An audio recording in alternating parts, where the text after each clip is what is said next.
আমি জানি সেটা। আমার নাম অরণি চৌধুরী। আমার বাসা খুলনা বাগেরহাটে। আমি আপনার প্রোগ্রাম 2010 সাল থেকে শুনি। আমি অনেক ঘটনা শুনলেও সেলফিশের মতো শুধু শুনেই গেলাম, কখনো লেখা হয়নি। আজ লিখতে বসলাম, পড়ে শোনালে খুশি হব। ঘটনাটি শুনেছি আমার মায়ের কাছে। এই ঘটনাটি ঘটে আমার এক মামাতো ভাইয়ের সাথে। এই ঘটনার কারণেই আজ আর সে দুনিয়াতে নেই। আমি ফ্রিল্যান্সার, দ্যাটস ওয়াই ইংলিশ নিয়ে চর্চা বেশি থাকায় বাংলা লেখায় খুবই কাঁচা, তাই অনিচ্ছাকৃত ভুল ক্ষমা করবেন। আমি জানি আমার লেখায় অনেক বেসিক ভুল থাকবে। ঘটনাটা 100% সত্যি। বিশ্বাস করা আপনাদের উপরে ছেড়ে দিলাম। আবারও বলছি, আমি গুছিয়ে লিখতে পারি না, তাই আপনি চাইলে সুন্দর করে বলতে পারেন এটা আপনার মতো করে। না, আমি সেটা করি না, এবং আপনি যেভাবে বলছেন সেভাবেই আমি পড়ার চেষ্টা করছি। ঘটনাটা 1900 শতাব্দীর। আমার ভাই ছিলেন তৎকালীন মেম্বার, তাই তার সাহস আর দাপট খুব বেশি ছিল, আর এটাই তার জীবন নিয়ে নিল। একদিন আমার মামাতো ভাইয়ের কাঠের প্রয়োজন হয়। সকালে নাস্তা করেই সুন্দরবন থেকে কিছু সিঁদুর কাঠ আনতে যান। আমরা অনেকেই জানি সুন্দরবনে অনেক বড় বড় গাছ আছে। আমার ভাই কিছু গাছ পছন্দ করেন কাঠ সংগ্রহ করার জন্য। তারপর কাটতে শুরু করেন। আমার নানা বাড়ির প্রায় সব পুরুষরাই অনেক শক্তিশালী, তাই সে একাই গাছ কাটছিল। কাউকেই সাথে নেননি তিনি। গাছ কাটার এক পর্যায়ে যখন দুপুর হয়ে যায়, হঠাৎ কোথা থেকে একজন বৃদ্ধ মহিলা আসেন আর বলেন, তুই গাছটা কাটিস না। আমার ভাই ধমক দিয়ে তাকে পাঠিয়ে দেয়। একটু পর একটা ছোট মেয়ে এসে বলে, তুমি গাছটা কেটো না। আমার ভাই বলে, তুমি বাচ্চা মানুষ, এখানে কি করো, বাড়ি যাও, বলে আবার কাটতে শুরু করেন। তিনি যদি একবার ভাবতেন যে এই সময়ে বনের ভেতর বাচ্চা আসবে কোথা থেকে, তাহলে হয়তো কিছু বুঝতে পারতেন। গাছগুলো পুরনো আর বড় ছিল, তাই কাটতে কাটতে বিকেল হয়ে যায়। সে 3টা গাছ কেটে এক একটা গাছকে কয়েক ভাগ করে, দড়ি দিয়ে বেঁধে খালের কাছে এনে রাখে। কারণ তখন অত বড় গাড়ি না থাকার কারণে গাছ খালের পানিতে জোয়ারের সাহায্যে নিয়ে যেতে হতো। আমার ভাই গাছগুলো খালের পাশে রেখে খানিকটা দূরে একটা চায়ের দোকানে নাস্তা করতে যায়। কারণ দুপুরে না খাওয়ার কারণে তার খুব ক্ষুধা লেগেছিল, আর জোয়ার আসতে এখনো আধা ঘন্টা লাগবে, তাই সেই সময়ে কিছু খেয়ে নিতেই দোকানে যাওয়া। কিছুক্ষণ পর জোয়ারের সময় সে ফিরে এসে দেখে দড়ি দিয়ে যেখানে কাঠ বেঁধে রেখেছিল সেখানে দড়ি আছে, কিন্তু কাঠ নেই। অনেকক্ষণ তিনি খুঁজে দেখেন, কোথাও না পেয়ে সন্ধে হয়ে যাওয়ায় বাড়ি ফিরে আসেন। এসে তার স্ত্রীকে বলেন ভাত দিতে। হাত পা ধুয়ে ভাত খেতে বসেন। যেই না এক লোকমা ভাত মুখে দেবেন, অমনি শুরু হয় বমি। আর এত দ্রুত বমি হচ্ছিল যেন পেট ভরা ছিল, কিন্তু তার পেট একদমই খালি ছিল। তখন অবাক করা বিষয় হলো তার বমি কাদার মতো হচ্ছিল। এটা চাইলে স্কিপ করতে পারেন। তার বমির সাথে বাথরুমও শুরু হয়। এক পর্যায়ে বমি করতে করতে রীতিমতো পেটের নাড়ি ভুঁড়ি বেরিয়ে আসে। যেন কিছু বুঝতে না পেরে তার স্ত্রী আমার নানাকে খবর দেন। এখানে বলে নেই যে আমার নানা ছিলেন খুবই বড় ধরনের একজন কবিরাজ গোছের মানুষ। উনি খুব বড় বড় সমস্যারও সমাধান করেছেন। আমার নানাকে যখন খবর দেয়া হলো, আমার নানা বলেন, সময় নেই, গিয়ে লাভ হবে না, তুমি ফিরে যাও। পরে তাঁর স্ত্রী ফিরে গিয়ে ভাবেন আগে হাসপাতালে নেবেন, কিন্তু ভ্যানে উঠিয়ে কিছু দূর যেতেই তিনি ইন্তেকাল করেন। বলে রাখি, মৃত্যুর আগ পর্যন্ত ওনার বমি আর বাথরুম ননস্টপ হচ্ছিল। পরে ওনাকে রাস্তা থেকেই ফিরিয়ে এনে গোসল করিয়ে দাফনের কাজ শেষ করা হয়। ঘটনা এখানে শেষ হলে পারত, কিন্তু ঘটনা শুরুই হয়েছিল এইখান থেকে। বাজে গন্ধ যাচ্ছিল না, তাড়াতাড়ি কবর দিয়ে দেওয়া হয় সে কারণেই। বলে রাখি, ভাইয়ের ছোট 2টা মেয়ে আর একটা ছেলে ছিল। মেয়েগুলো 4-5 বছরের আর ছেলেটা দুধের বাচ্চা। রাতে যখন মেয়েগুলো আবার বাবার জন্য কান্না করছিল, হঠাৎ কে যেন খুব জোরে ছোট মেয়ের পিঠে থাপ্পড় মারে। থাপ্পড়টা এত জোরে ছিল যে মেয়েটার পিঠ পুরো ফুলে যায় আর 5 আঙ্গুলের ছাপ বসে যায়। কিন্তু আঙুলের ছাপগুলো খুব বড় বড় ছিল, মানে স্বাভাবিকের থেকেও অনেক বড়। তারপরে ওনাদের পুরো ঘরে যেন ভূমিকম্প হয়, এমনভাবে নড়ছিল সবাই ভয় পেয়ে যায়। তাড়াতাড়ি ঘর থেকে বেরিয়ে আসে। তারপরে ভাইয়ের স্ত্রী বাচ্চাদের নিয়ে বাপের বাড়ি চলে যান। বাপের বাড়িও একই গ্রামে, তাই তারা চলে যান। কি ভাবছেন ঘটনা শেষ? না, ঘটনা এখনো বাকি। বলতে পারেন ঘটনার মাঝখানে আছি। এরপর রূপ নেয় আরো ভয়াবহ অবস্থার।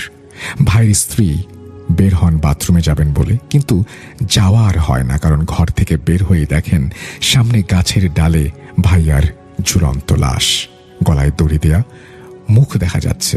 উনি চিৎকার দিয়ে অজ্ঞান হয়ে যান। চোখ খুলে দেখেন ভোর হয়ে গেছে, আর বাসার সবাই ওনাকে ঘিরে বসে আছেন। উনি খাটে শোয়া। তারপর তাকে জিজ্ঞেস করার পর তিনি সবাইকে সবকিছু খুলে বলেন। কিন্তু ঘটনা শুধু ওনাদের মধ্যে সীমাবদ্ধ থাকে না, গ্রামের সবাই ভয় পেতে শুরু করে, কারণ রাতে কেউ বের হতে পারছিল না। কেউ রাতে বের হলেই দেখতেন আমার ভাইয়ের লাশ, কেউ দেখতেন গাছের ডালে, কেউ দেখতেন রাস্তার দুই মাথায় দুই পা দিয়ে শুয়ে আছেন, কেউ দেখতেন বাড়ির উঠোনে পড়ে আছেন। আমাদের গ্রাম যেন এক ভয়ঙ্কর গ্রামে পরিণত হলো। কিন্তু আল্লাহ পাক সদয় হলেন, কারণ হঠাৎ এক বৃদ্ধ আলেম এলেন আমাদের গ্রামে। কেউ জানে না এই লোকটা কোথা থেকে এসেছেন। তিনি এসে সবার সাথে মসজিদে নামাজ পড়লেন। উনি মসজিদের ইমামকে ডেকে বললেন আমার ভাইয়ের কথা, আমার ভাই যে গাছ কেটেছেন সে বিষয়ে বললেন।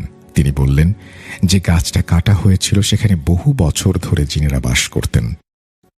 ভাইয়া গাছগুলো কেটে ফেলার কারণে ওনাদের জায়গা ভেঙে গেছে। মানুষের রূপ নিয়ে এসে তারা ভাইয়াকে বারণও করেছিল, কিন্তু ভাইয়া শোনেননি তাদের কথা। তাই তারা ক্ষেপে গিয়ে ভাইয়ার সাথে এই গ্রামে চলে এসেছেন। এখন তারা এই গ্রামে আর কাউকে থাকতে দেবেন না, তাই ভয় দেখাচ্ছেন যেন তারা এই গ্রামে নিজেদের জায়গা করে নিতে পারেন। সবাইকে তাড়িয়ে দিতে চান।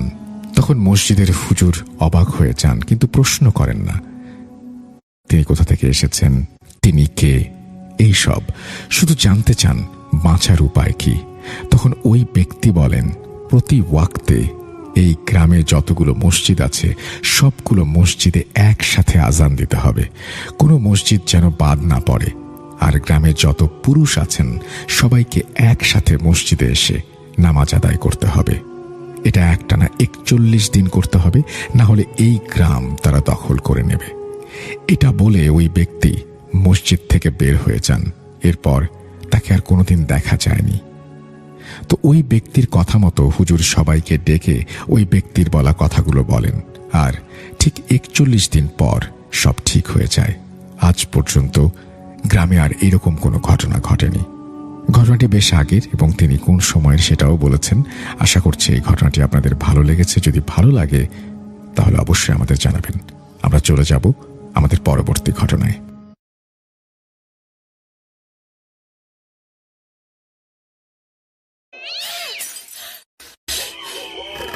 আজ আবার শুনতে পাচ্ছেন শব্দটা? ভয়ের আরেক নাম ভূত.com with Russell.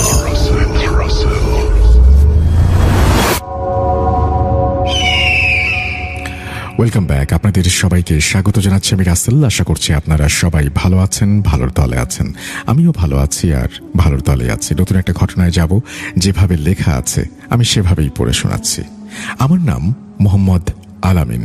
আমার গ্রামের বাড়ি বিক্রমপুর, মুন্সীগঞ্জ, শ্রীনগর, রাড়িখাল, কবুতরখোলা। আমরা বর্তমানে পুরো পরিবার ঢাকার মোহাম্মদপুরে থাকি। আমি একজন প্রবাসী। আসসালামু আলাইকুম রাসেল ভাই, আপনি ভালো আছেন জানি, সবসময় ভালোর দলেই থাকেন। সেই 2010 থেকে আপনাকে শুনতে শুনতে ভাবলাম নিজে একটা ঘটনা কেন দিচ্ছি না।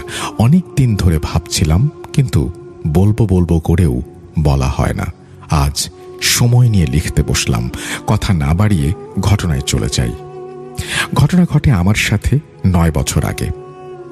আমার খুব কাছের একজন বন্ধু আছে, ওর নাম জাকির। তখন আমি HSC ফার্স্ট ইয়ারে পড়ি। আমাদের এলাকাটা একটু গ্রাম্য এলাকার মধ্যে পড়েছে। আমরা 2 বন্ধু মিলে একদিন সন্ধ্যায় আড্ডা দিচ্ছিলাম। হঠাৎ আমি আমার বন্ধুকে বললাম, চল আজকে ট্যাটা আর টর্চ নিয়ে মাছ ধরব। যেই বলা সেই কাজ। আর হ্যাঁ, আমাদের একটা কাকা আছেন, তার নাম শাহাদাত গাজী। বর্ষাও শেষ দিকে। আমরা যেখানে যাব মাছ ধরতে সেটা হচ্ছে রাড়ি খাল বিল, এক নামে সবাই চেনে আমাদের এদিকে। ওই বিলের মাছ দিয়ে ইটের রাস্তা, এখন পিচ ঢালাই করা হয়েছে। সেদিন আমি আর আমার বন্ধু দুজনে মাছ ধরতে বের হলাম। আরেকটি কথা, আমি কিন্তু শোল মাছ বা বিলে যে মাছগুলো পাওয়া যায় তার সবগুলো খাই না, অথচ মাছ ধরার অনেক নেশা। যাই হোক, মোটামুটি সেদিন ভালো মাছ পেয়েছি। যে কাকার কথা বলেছিলাম তাকে বলার পরেই তিনি বললেন যাবেন। তিনজন মিলে বের হলাম মাছ ধরার জন্য 10:30টার দিকে। কিন্তু সেদিন ঘণ্টাখানেক মাছ ধরার পরই আকাশ মেঘলা মেঘলা হয়ে আসলো। আকাশের অবস্থা দেখে মনে হচ্ছিল প্রচণ্ড ঝড় আসবে। তখন রাত 12টার মতো। তখন জাকির কাকাকে বলে উঠলেন, আজ চলে যাই। আমিও বললাম চলে যাই। তো আমার বাড়ি কবুতর খোলা। ওই বন্ধু আর কাকা, ওনার বাড়ি চারিপাড়া, অর্থাৎ আমার পাশের এলাকা। ওদের বাসায় যাওয়ার জন্য বিলের মধ্য দিয়ে একটা কাঁচা রাস্তা আছে, সেখান দিয়েই শর্টকাট। ওখান দিয়ে দুজন চলে গেলেন। আমার বাসায় যাওয়ার আগে একটা মাদ্রাসা পড়ে, নাম হচ্ছে হাসান হাজি মাদ্রাসা। তার পাশেই বিশাল বড় একটা বাগান ছিল, অনেক পুরনো, বড় বড় গাছ ছিল, অনেক ঝোপঝাড় তখন ওখানে। বাগানটি এখন আর নেই, কেটে ফেলা হয়েছে। এই বাগান নিয়ে অনেক কাহিনী আছে। কয়েকজন গলায় ফাঁস লাগিয়ে সেখানে আত্মহত্যা করেছে। যাই হোক, ঘটনায় আসা যাক। ওরা তো বিল দিয়ে চলে গেছে, এখন আমাকে একাই এখান দিয়ে যেতে হবে। সত্যি বলতে আমি কোনো সংকোচ ছাড়াই হাঁটছিলাম। তখন হালকা হালকা বাতাস হচ্ছে, মাঝে মাঝে বিদ্যুৎ চমকাচ্ছে। আমি যখন ওই মাদ্রাসার সামনে এসে পড়েছি, ঘটনার শুরু তখন থেকে। মাদ্রাসার সামনে আসার পর আমার মনে হচ্ছে আমার সামনে দিয়ে বাঁশঝাড় একটু যেন নুয়ে পড়েছে। আমার বাম হাতে 6টা শোল মাছ এবং লাইট ডান হাতে, সেই সাথে ট্যাটা। বিশ্বাস করুন, আমার সামনে এইগুলো হচ্ছে আমি কিছুই বুঝতে পারছিলাম না। হঠাৎই আমার বাম পাশ থেকে কালো কুঁচকুঁচে একটা ছায়া আমি দেখতে পাই। বিদ্যুৎ চমকাচ্ছে, ওই আলোতে স্পষ্ট বোঝা যাচ্ছে, কিন্তু সেটা মানুষ বা কোনো পশু নয়। আমার বাম সাইডে পুরো জায়গা জুড়ে কুচকুচে কালো সেই অবয়ব। অন্ধকার থেকে হঠাৎই আমার মনে হচ্ছে মাছগুলো ছায়ামূর্তিটি টান দিচ্ছে। তখন আমি আমার হাতের ট্যাটা সর্বশক্তি দিয়ে মারি। দৌড় দিয়েছি, কিন্তু আমার সামনে বাঁশঝাড় এবং সেগুলো নুয়ে পড়া। আমি তখন সামনে না গিয়ে দৌড়ে মাদ্রাসার ভেতরে চলে যাই। ওই মাদ্রাসার ওখান থেকে 3-4 কদম হাঁটলেই মেইন রোড। 15-20 মিনিটের মতো অপেক্ষা করি ওখানে। আকাশের অবস্থা আরও খারাপ হয়ে যায়। পাশে আরেকটি রাস্তা। আমি দৌড়ে মেইন রোডে ওঠার সাথে সাথে বৃষ্টি শুরু হয়। বাসায় আসার পরে আমি যেটা দেখতে পাই, ওই শোল মাছগুলোর মাথার নিচের অংশ থেকে আর কিছু নেই। কাউকে কিছু না বলে গোসল সেরে ঘুমিয়ে পড়ি। আমার দোতলাতে আমার মাথা বরাবর জানালা এবং সেটি সবসময় খোলা থাকে। আমার খাটের সাথেই টেবিল। পরের দিন আমার প্রচণ্ড জ্বর আসে। আম্মা ভাবছেন বৃষ্টিতে ভিজে জ্বর হয়েছে। রাতে ফজরের আজানের কিছুক্ষণ আগে হঠাৎই আমার চোখ খুলে যায়। পূর্ব দিকে একটা কালো ছায়া দেখতে পাই। আমার মাথা পার করে টেবিলটা পার করার পর আমার চোখ বন্ধ হয়ে যায়। আর যখন এটা হয়, আমি তখন নড়াচড়া করতে পারছিলাম না। বেশ কয়েকবারই ওই ছায়াটা আমার মাথার সামনে দিয়ে চলে যেত। আজান হলে ঠিক হয়ে যেত। আম্মুকে বললাম ব্যাপারটা, এবং আব্বুকে জানালে তিনি বলেন, মনে হয় বোবাই ধরেছে। বেশ কয়েকদিন যাওয়ার পর আমাদের মসজিদের ইমাম সাহেবকে আব্বু সব খুলে বলেন। উনি সব শুনে বললেন, আচ্ছা আমি দেখতে যাব। একটা তাবিজ দিচ্ছি, ওটা বালিশের নিচে রাখতে হবে, আর পানি পড়ে দিচ্ছি। ওটা দেওয়ার কিছুদিন পর পর্যন্ত আমি ভালো ছিলাম। হঠাৎ একদিন দেখি তাবিজটা আর নেই। সেদিন হঠাৎ আমার প্রচণ্ড জ্বর, আর সেই কারণেই আমাকে দোতলা থেকে নিচে এনে শুইয়ে দেয়া হয়।